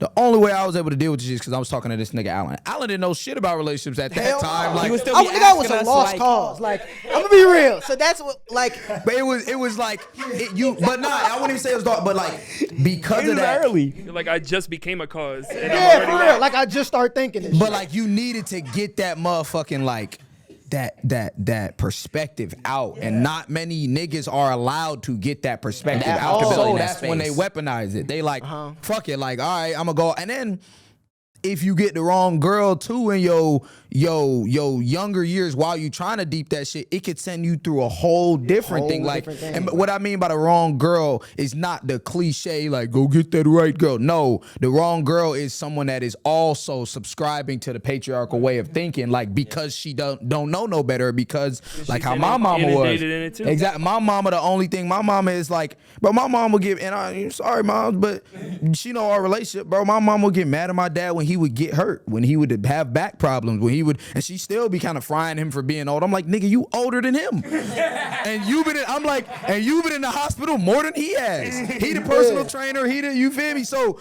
but when you think about that be the shit that like is weaponized against black men or weaponized against men. And it's not because black women the doom of the world. It's because these is things that through the patriarchy that we're training people. We're all swimming in. We're training people to think this way. I want to clip farm a little bit right now because this is really beautiful hearing y'all's journey. Just transparent. Yeah, no, this is for y'all. So I'm hearing this journey of in becoming politically aware, in this expansion of consciousness, all of y'all as, cishet black men start to then face that structure internally in your relationship. And I'm hearing the difficulty here, and it wasn't automatic. Y'all also getting these other messages. And so where y'all have now stepped into a place to be somewhat of an anecdote or somewhat of like healthy nutrition in people's media diet. So I kind of want to prompt you to young black men, young black boys who are struggling with their relationship to gender, to women, to masculinity, maybe have heard the word patriarchy, maybe are similar like when you saw your brother at first, like talking about some bullshit, right? Like in kind of the right to the young man perspective. How do you think young men should move relative to this conversation? How do you think young black men should face their masculinity and their gender position? I think if I were to like say for younger black men, like facing your masculinity, I think the word that comes to mind is like freedom. Like I feel like you have to approach it with a free mindset. And what I mean by that is like everything is external. There are so many people who really want to be invested in the moves that you make when it comes to relationships or when it comes to, that's like a topic that everyone wants to be like in the know with each other about that stuff. But with that, like humans pass like knowledge and stories and all this shit. That's how we communicate, social creature. That's how we communicate. So with that, you have to be conscious of how many values are getting imparted onto you. When I say it's all external, I mean like the only thing that at the end of the day is gonna make you feel like a man is what processes you go through internally. Mm-hmm. There is nothing that no one else is gonna, like maybe someone can facilitate the conversation, but it's still you at the end of the day. Yeah. Like there is not an accolade that you're gonna get, that dollar bill not gonna say. I really want like young men. Of course, it's not gonna save you either, gang. Hustlers University. Yeah, hustle. That's just not gonna. I thought it was gonna save me. I bought. Oh God, I thought it was gonna save me, nigga. But because, and the reason why is because there are people out there who make money when they weaponize those things. Yeah. It's not just that. You have to ask yourself why certain things are traditional. Like what tradition does it serve? If it's not serving you, if it's making you feel uncomfortable, then there is a disconnect there. Yeah. And the thing that'll stop men from finding a solution is everything that's external. You don't know what your girl gonna think about you. You don't know what your homie's gonna think about you. You don't know what social media will say about you. Challenge that. Once you realize that stuff is not the stuff that's gonna keep you alive, it's what you feel about yourself. That's the thing that can really help dictate. Because it's not like an easy thing for young men. Yeah. That's why so many get trapped in it. It's not like you could just make a decision one day and then not, but you have to be conscious of the stuff that's affecting you unconsciously. Yeah, I think like for me, like the easiest way to get through the niggas, I feel like, at least like the niggas I grew up around, the way I was thinking was money. Like that's it. Like money, you got to make that money. You got to do this. And I be like, okay, let's say money. Let's say money is that way. It's like, why would you want to not be able to like do whatever you want to make money? And I think that's where like even the freedom shit came from for us. It was like when it came down to like masculinity and like you don't need to know none of them words. It's more so I be trying to tell you, it's about your freedom. It's about what you decide to box yourself into. And that sounds so cliche, but if you box yourself into the nigga that is only gonna work the warehouse job so you can make that money. And then you turn around in 10 years and realize you've been at this shit. Like, bro, you did that to yourself. And you're doing it because of some internalized expectation. Exactly. Of like, I'm supposed to be I'm working. supposed to be working. I'm supposed to be. It's like, bro, like, it ain't even saying you can't make money. It ain't even saying you can't be this type of nigga. Work or Niggas be like, oh, like we talk about how like doing our nails was like a moment for us because it was the first time we had ever stepped out on that. And you had so many niggas that was like, this man. When I tell you, this man Josh was speaking the realest shit you could ever hear in your life. Nails painted? What's on his nails? I'm like, why you paint? Bro, you didn't even hear what he said, bro. Because of the but nails. that's the thing. That's how boxed in y'all worldview is, bro. Interrupting your ability to even interrupting learn. your ability to even. So I'm like, if that is how you feel about this, how would that not trickle down into every other thing? If your manager says something to you and you flip out on him and you lose your job, bro, you really like, okay, it could have been valid. You boxed yourself into that position, and this is the result of XYZ. What happened? It's like it could be the dumbest shit in the world. Like I done seen niggas get fired over the dumbest shit. I done seen niggas lose opportunities over the dumbest shit. I done lost opportunities and got fired over the dumbest shit. So it's like it really boils down to what you decide to box yourself into. I be telling JJ that. Like I tell all of them that. I'm like, even in fashion, even in politics, even in gaming, I'm like, bro, don't box yourself in to do no type of content model that you don't want to do. You become a victim to that box. Yeah, bro, genuinely. Like we had recently went to the Boys and Girls Club and we was talking to kids, and I'm hearing them talking. There was this one kid, he was talking about like the responsibilities and of his life and where he want to be in life. And he was saying, you know, it's all on me, the pressure on me. If I fuck up, it's my fault. You don't want to be like his parents. And I'm like, yo, yeah, like, that's how chill niggas out, think. like because when I'm here, 15. I'm listening, I'm like, I felt only bad for him because I'm like, you heard that from someone else. Like you don't really believe that shit. Like the negative feelings you feel from that is from someone else's perspective that ain't even right. And I think the thing I try to preach is genuinely take the time to know yourself and to express yourself. I feel like I took a couple years to really even unprogram my mind and to really like understand myself. And I feel like since then I've been like the most freest in my masculinity, because it's like you could say whatever you want, but nigga, my nails is fire. Like, you know what I mean? Like the fit niggas hard, was tweaking over the nail thing, and it was like a blip in time for us. Cause I'm like, yo, we did it on his stream for a 1 year celebration. We went and recorded the podcast in a different state. I was getting fucking compliments from every bad bitch y'all would From want every- bro, anyways. it's Like, what the? And then like the nails fall off. Then time moves on. And then, you know what I mean? It's Because like, But so here, what I'm hearing is this like space to grow, space to find what actually makes you feel like integrated and whole. and people to facilitate the conversations. Right, but with. I'm wondering about doing all that in public, right? Because y'all have been talking about being, whether it's on, you know, streams and TikToks, now in this form, like basically since you were able to start wrestling with these ideas, you've been exploring them at least part of the time in a way that other people can see. Mm-hmm. Now that y'all are doing that on a different scale and with like a level of this being your livelihood, I imagine, at least to some degree, like, does that feel risky? Does that feel scary? Does it shift how do you think about the relationship between isolating. private and public? Isolating. That's the thing I felt as a black man. Yeah. I feel very much alone. I feel like I know that there are these pre-programmed, like, right, the nails as an example. If we're talking about gender, there's going to be this idea that the women, those feminists have like brainwashed you, or feminized men. That's what they say. You know, that's what they this say. is part of the Jewish agenda to undercut the blah blah, right? Like Throwing anything in there. this idea that it is discredited and then shunned from the group, from the whole, can be scary if that's something you That's the risk. define yourself. That's the by. risk, yeah. well, I think bullying helped that.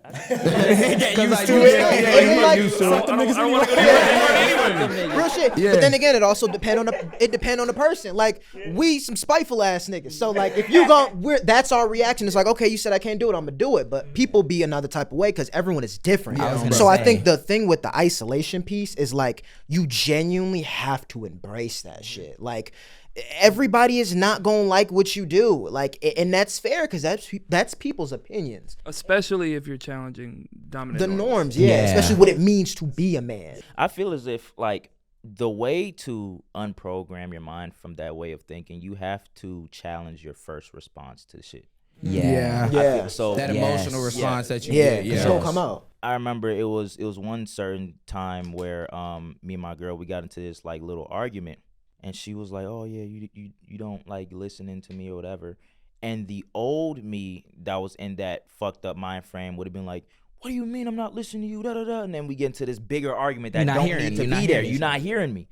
I'm gonna win though. Yeah. So before anything even escaped my mouth, I'm like, "Why do you think I'm not listening to you?"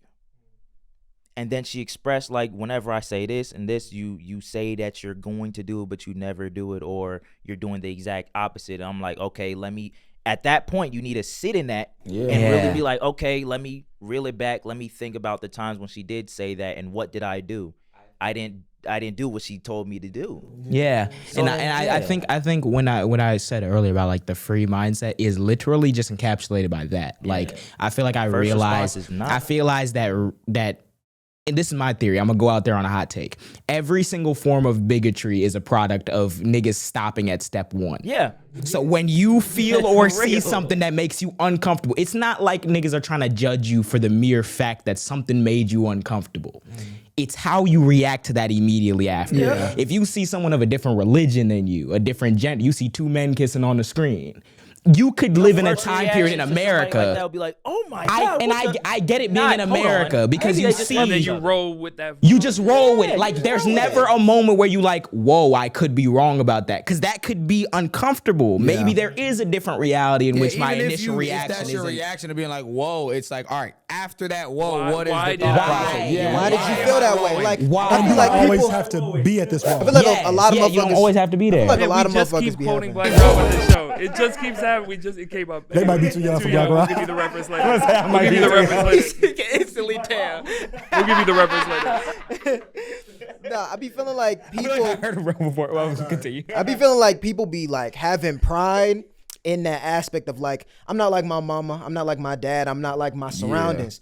But your first response is a reflection of that. Because it's like your personality is you. Yeah. But a lot of people is not that self-aware to know that. That's why, like what you're saying, is taking that time and letting you, and actually just listening and like getting rid of all the things in your head of like, nigga, what's she talking? No, listen for real. Because I remember when I seen that kid when we was talking to the Boys and Girls Club, and it felt like he was kind of already taking on. Like it's weird because in a similar sense we've done that. Like as younger black men, like we probably don't have the responsibility to be fighting the battles that we are. But like Fred Hampton was 21, so like I mean at a certain point it's like you can see like you might as well get up and do something. But like there's a lot of like people and especially young men who like they don't feel that like agency, or if they do that, it will be isolating. But it's one of them things where it's like there is nothing more isolating than literally like buying into what has been set up for you already. Because at that point you never get the opportunity to find out what you actually it's soul crushing. Like it's very you get the disappointment of finding out that the thing that's supposed to work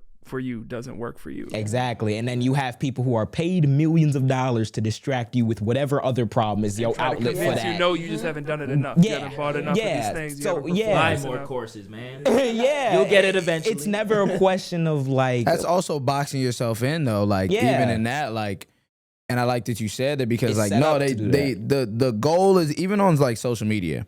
The goal is, especially for a lot of these niggas, is to get you into whatever bullshit ass content model you think is the way to blow rage up, bait, and then keep you in there for 8 years, and then next thing you know you gonna fall off, you gonna have a girl pregnant, you gonna this, you know what I'm saying? You forget your shit, and even in that, like I remember we was making clips. And I'm like, bro, clips is the way we gonna be millionaires, bro. Clips is the way we gonna be this. And when we stopped, when we got banned, and it was like, that's it. Well, like, bro, I'm back to work. And I remember right after that is when I got the job with Amazon, and I'm like, I'm telling this nigga, I'm like, we gonna move. I'm like, I'm gonna be an investigator in 3 years, and I'm gonna work my way up the ranks, and it's like I never really let go of the dream, but like in that, my soul was crushed, bro. It was like this was the only way in my eyes that I'd be successful. Live up to whatever ideal. That vision of who influencer is or who XYZ is. So once that got crushed me, I'm like, all right, I'm gonna go up the corporate ladder now. Like just completely. I ain't never, ever wanted to do no shit like that. Like ever. I have never been a corporate nigga. Exactly. Yeah, and the overall sentiment of, and it kind of goes back to the thing with misogyny is like a lot of men don't know how to deal with rejection. And when you see people's business models, insecurity is weaponized so much that like, you know what, like let's make a killing off the fact that like you got rejected. Or like what you dress like. Yeah. I can help you dress better. I can help you do this better. Meanwhile, none of these dudes' suits fit well. That's the thing that drives me so crazy. You a black man trying to climb up the corporate ladder with locks. That cat's like it's over with. Like, the biggest thing is like they can't. Like I hope 20 at the time, nigga. Like what are you talking about? Oh my god, bro! I hope this hoe ass nigga Fear X Fit, whatever his name is, see this. It's like he be like frying young men of like, you not dressing like this. You dressing feminine this, and I'm like, bro, you got skin tight shirts on. You taking pictures in front of the mirror with your ass out, telling other men like, do y'all fuck with? But even if he was dressing well, there's a psychological abuse. Even then, if he was comfortable in himself, because you define dressing well as this one carbon copy, which is actually built out of this like weird perversion of European like, court dress. Yes. So that's what it really is. As a black man. So we're given these like examples of how you have to in those moments get past the first reaction. I really love that language. As we move towards wrapping up, I'm curious for y'all, that's like on an individual level, how you try to make sense, how you try to not be dominated by how this messaging gets to you. For the show that y'all are making now, like who do you imagine it being for and what do you hope the contribution you're making to them is? I think it's primarily, it's for everybody. Well, the main goal that I see in my head is mending the gap between the younger and older generations, because the older generation, they're usually in tune with the politics. Some of them are out of it, but you know. And then the younger generation, they kind of see politics as lame, or like you have to be older to understand it.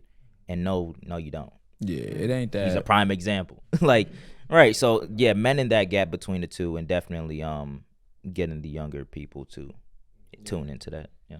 I think one thing that like also too with my journey, and the biggest thing I was feeling was just that life was only going like one way. There wasn't another, like white life was just black and white. Like there was never like any other paths that I was thinking about until I actually like experienced shit. And I think the biggest thing I just want, especially kids and young black men to know is like, bro, there's not one way to doing things. Like you can really start a path for yourself and start your own lane. I feel like we in a time where, especially like with media and politics and everything, it's convincing you that you can't want more, you can't be more. And the reality is, bro, you can start a path. Like we was just saying, like, oh, like you bring up this quote a lot of times with Obama saying you get in these rooms and these people are not qualified for their job. That's the real. Like, don't ever let no one think you not qualified, you can't be in these rooms, you not shit, because you are. That's the biggest thing. I think that's literally what, if you would have asked me like an ideal demographic in mind, I think like I really want, and like you said, it's for everybody. Like I want everyone to feel like they get like a unified, like liberatory, like politics from the stuff we'll talk about. But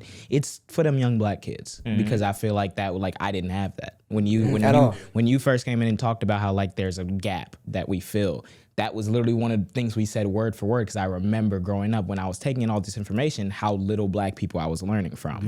It was like FD Signifier was one of them ones. I watched this one streamer named Shark Zero. He's like a left-wing political streamer, but he's one of the only black people I see in that content space. And there's a whole host of black creatives that I've met now that like are doing their stuff, doing their work, but it just shows you what gets amplified and what gets pushed on to you. So when I realized that, I'm like, there's no one that I seen like looking like what I would look like a few years ago doing this message. The fact that we kind of get to fill that space now is like, I really want to see what change can happen if we were someone's starting point, as opposed to like if I had that starting point, as opposed to like even like a Kyle Kalinske, which I mean, bro, but like it's like seeing yourself in that representation. That's why people talk about having like black people in different like shows. They try to say you erasing culture when you make like a black Ariel. That's the start of that. But it's also about imbued with the politic, right? Yes. Because what I'm hearing is it's not just someone who, you know, you saw yourself in, but it's also someone, when you were looking for answers to these questions, there was someone with those principles who was there to talk to you. Because I mean, that's something that the right does very effectively, is like having 2 or 3 people who look like everyone, who get a lot of money and a lot of microphone. Yeah. And so to that point, you know, y'all have carved this space that is like beautiful and expansive and going to continue to expand. And I'm wondering how y'all are thinking about co-optation, because the dangers of that, both in terms of like how people view you as credible, but also just like there is also a machination to make that happen. Mm-hmm. I'm wondering how y'all are already thinking about that. If there have been moments where you've been like, I see what's happening here. And because the Democratic Party has a long is history desperate. of doing this, right? Y'all are a need that I'm sure y'all probably already getting emails like, Man. so yeah, it's real right now. Wait. First Like question. basically what's the- co-optation? Basically, the simplest way is like someone inviting you to sell out, and it can happen gradually or explicitly. Or co-optation is also like a inappropriate stealing. So like when they say, you know, another culture is wearing baggy jeans, they are co-opting black culture. So it's twofold. But Like in your this brand, example, it would be Yeah, like it's y'all your have brand. built something that people trust, and then people. and then Kamala Harris comes on and And gets she's like, credit wants for- to give you the talking And points. she seems credible. She seems credible to your audience's eyes because y'all are like co-signing, basically. But they ask you to not ask these questions. Keep it in this box. If there's anybody that wants to get on the podcast, just know we're asking you every single question we want to ask. Yeah, for sure. I remember to say, I think it's like, obviously that's a concern, but like it really, and we was just talking about this shit yesterday. It's like, it's not really a concern for us just because it's like selling out is a thing. Money's a thing. Like I think motherfuckers be acting like they don't give a fuck about money. I'm never gonna act like I don't give a fuck about money. Oh, we've talked for an hour and 20 minutes. I know you give a fuck Like, about money. I ain't never gonna talk about nigga gotta have that. Bro, I know your work schedule from 5 years ago. Hey, know that. Hey, because I don't like. Said I'm anti-capitalist, not anti-currency. That I nigga think it's Zoran this, right? said 30 an hour for shoveling. Nigga, look. Well, I think it's like this, right? Like genuinely, I think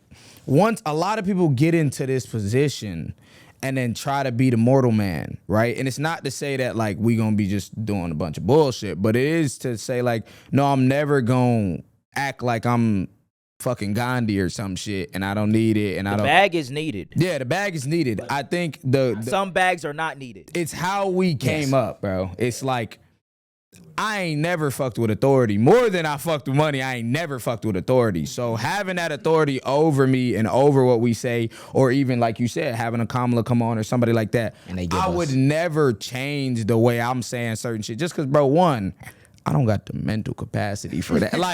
like in the sense of like, it's already. Like, we already sitting on a pod. What am I sitting here practicing certain things to say to you or certain things not to say to you? You know what I'm saying? Like, bro, I'm not finna be doing all that. It's like, I'd rather just be real with you, bro. And I think that's where that base has to be with everything that we do is always gonna be authenticity because it really started with authority, bro. It's like, bro, I'm not playing under nobody rules but our rules. Yeah. With co-options, like I'm down to do collabs with a lot of people, like even like Democrats, you know what I'm saying, Republicans, sure, whatever you want to do. Well, it won't be much of a collab with a Republican. Yeah. It'll be more. yo, team bombing on on their this ass. Yeah. Gonna bomb your ass. That's another thing. Like motherfuckers be wanting us to do shit with like Republicans and shit like that. I'm like, bro, it just be us bombing on them. but you like the conversation. People love that though. Let me go back to this 2017 style destroys. Yeah, like act like It's like I'm down to do all of that, but at the same time, you will never get a fake jam. You will never get a fake because that's just not who we are. That's not what it was built off of. It was built off authenticity. It was built off of like wanting that freedom, wanting the authority to say and do whatever the fuck we want to do, make money, whatever the fuck we like, whatever way we want to make it. We are far past the point of we're just happy to be here. Yeah, Like it's a lot of things that we've encountered where people kind of try to like lowball us Already. because- the disrespect is palpable all the time. Because number one, we're young as shit, and Yeah. number two, we're fairly new to the space. Yeah. Not really, but yeah, we're fairly new to like the podcasting space. So you'll get those people that'll try to hit you with the hey, come on, do this for free, you know what I'm Yeah. saying? Or do I this just- for a lump sum of money or some shit when it's like because Or do something you don't want to do that's Yeah. not aligned with the podcast or whatever, but just they spitball and trying to get a deal. Like we see it all the time, and the reason why I'll let you go right after. The reason why I like am not concerned with co-optation anymore is because the way I view politics, at least the political world we're in, is that we're the majority. Especially on the Democratic side. Yeah. Yep. The paradigm has to shift to what are these, like what narratives are these politicians trying to put out it has to shift to what narratives do these politicians have to get with in order to get our vote. Exactly. And if you see the brand of politic and the brand of conversation, the authenticity that we carry, and you want to be down with that, then there's an expectation that you have to want to be down with like that. why would I change it I'm- because yeah. you want to be on the pod? The It's formula like, no, has that worked. makes I'm it about to worse. say, if like, we talking about electoral problems going on, everybody finding out what the next path is, the path we've done has worked for us smoothly. So I'm not about to come where you are. You're gonna have to come where we are. You need us. Yeah, and at minimum, if there is a middle ground, then you gonna find it with us. We're not finding it with the fascists anymore and doing diet. Like that's not, at least in my mind, that is not what I'm here for. So if you like, I'm always not open to having a authentic to the conversation. real problem. I'm That's always open why. to having a conversation. But yeah, you are not seeing a group of people who you're gonna be able to put on that financial leash. We've beefed with people beforehand who like. People in their community will be like, oh, they was good or whatever. Maybe they a local politician or maybe they like an organizer or something. And they're saying like, yeah, but they would, at a certain point, they made that choice for the money. And you see how like the establishment politics comes in with that. I resent that so much because I'm like, you don't get any progress done that way, intentionally so. So like anyone who's hoping to do that will not find the time. Nah. Not even a harder, easy time. I mean, just bro, won't and find then the time. Yo, bro. Your message is so important, especially when you start off. You see these It is, people it's start everything. off with the message of it's for the people, and then it develops into something more the money, cynical. for the Yeah, corporate. and it becomes that. I think Best one Buy. thing about me, bro. Palantir. Palantir of doom. I genuinely hate the double agent shit. I hate the fact as you start off in the messaging of, oh, it's for the people. I want you to have these benefits, and then you're getting paid off by a horrible company.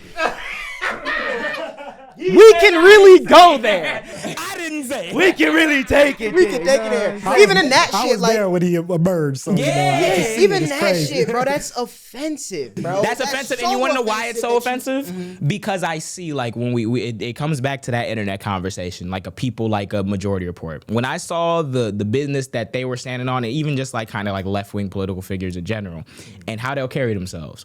I'm like, if you could be in this industry for 10, 15, 20 years and carry that same message, that same consistency, then like, why couldn't I do the same thing? Yeah. And I see it so much, like whenever I'll look into like even the figures on the right, like you'll have, okay, the fossil fuel billionaires and XYZ 1 second ago, they believed a different thing. And now they XYZ, it's like that does not, I feel like that's something that I peeped at a young age. And that's why I didn't take to those people. But like, even What's if the you inconsistency of their values? yes, but even if you disagree with us, like cool. But I think that you'll infinitely respect it more if you peep that it's authentic. Because you're Yeah, standing gotta on be it. authentic, Yeah. bro. All right.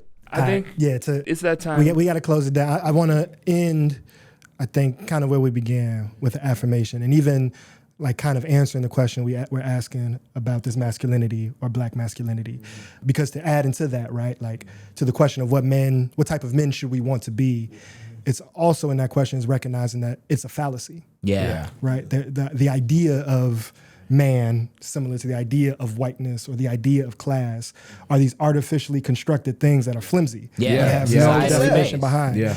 But they are so consequential Yeah. and so violent and so impactful and so consuming. And so to see y'all as a group of brothers, as a family, as a team, as a business, to be moving through these fallacies, through, understanding how gender and capitalism and state power are all moving us towards destruction, are literally trying to destroy the planet. And your generation is so hyper vulnerable right now that I see y'all as a healing and transformative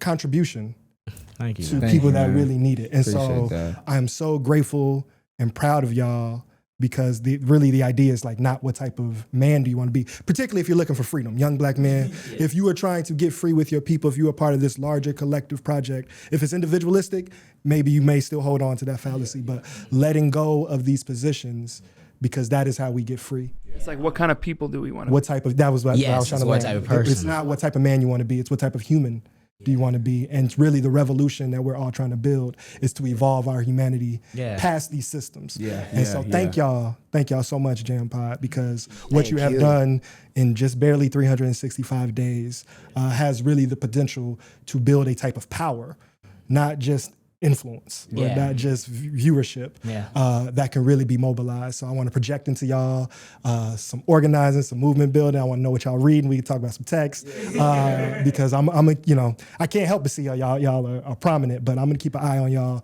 And thank you so much, not for sitting this time with us, but for sitting this time with yourselves and doing this work to become better people because you are impacting people's lives, and we need y'all right now in this time. So thank y'all so much. Appreciate that. Thank you for even having us on here, bro. It's hard to feel sometimes like how much, we were just talking about it yesterday, like how much the platform like impacts people in real life, because when you on the phone it's like one thing, but like the more and more I get to like have conversations with like y'all and other people and everything, it's like really reaffirming that value and that kind of like faith that people place, in us to continue to execute and everything. And y'all kicked us in the ass like we gotta step our shit up too, man.